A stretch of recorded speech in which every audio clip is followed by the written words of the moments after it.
Hello friends, welcome to my channel. હું ભાવના દાદાવાલા. આજે તમારા માટે એક સ્પેશિયલ વસ્તુ લાવી છું. એ છે આંબા હળદરની સૂકવણી. તમને આંબા હળદર જનરલી સિઝનમાં જ મળે, પણ આ તમે સૂકવીને રાખશો તો તમને મુખવાસમાં બહુ જ ભાવશે. અને એના ગુણધર્મ બહુ જ સારા છે. તમને જોઈન્ટ પેઇન માટે, ઇમ્યુનિટી બૂસ્ટર, એ બધા માટે બહુ જ કામ આવશે. તો તમે આ નક્કી ટ્રાય કરજો. હું તમને એની રેસીપી કહી દઉં. પહેલાં તમને એના એ કહી દઉં, મીઠું, લીંબુ અને આંબા હળદર. બસ આ 250 જેટલી આંબા હળદર લીધી છે. એને આવી રીતના છોલીને પછી એને પહેલાં ધોઈને સરસ કોરી કરીને છોલી કાઢવાની છે. છોલીને પછી એને આવી રીતના સમારી દેવાની છે. આ બધી તમારી સમારાઈ જાય પછી તમને બતાડું.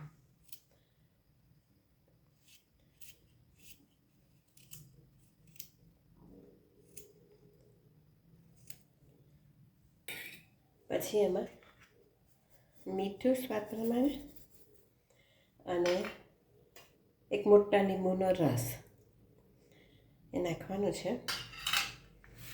બરાબર આવી રીતના એને મિક્સ કરીને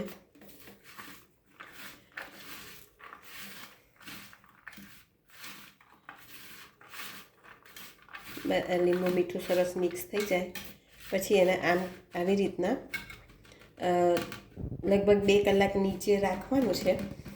અને 2 કલાક પછી એને આવી રીતના પહોળું કરીને ટેરેસ ઉપર લગભગ 3-4 દિવસ સુધી સૂકવવા દેવાનું છે. એ સરસ કડક થઈ જાય પછી બતાડું તમને. જુઓ, લગભગ 3-4 દિવસમાં આ સરસ કડક થઈ ગઈ છે. અને સરસ તમે જોઈ શકો છો, સરસ કડક છે અને સરસ સુકાઈ ગઈ છે. હવે તમે આ એક એરટાઈટ કન્ટેનરમાં ભરી દેજો. આ આંબા હળદરની સૂકવણી તમારે આખું વરસ ચાલશે. અને મુખવાસ તરીકે તમે ખાશો સવાર સાંજ, તો એને લીધે તમને જોઈન્ટ પેઇનમાં બહુ જ રાહત થશે. અને આ ઇમ્યુનિટી બૂસ્ટર છે. તો તમે આ નક્કી ટ્રાય કરજો. જો તમને મારી આ રેસીપી પસંદ આવી હોય તો પ્લીઝ મને સબસ્ક્રાઈબ જરૂરથી કરજો અને બેલ બટન દબાવજો. Thank you.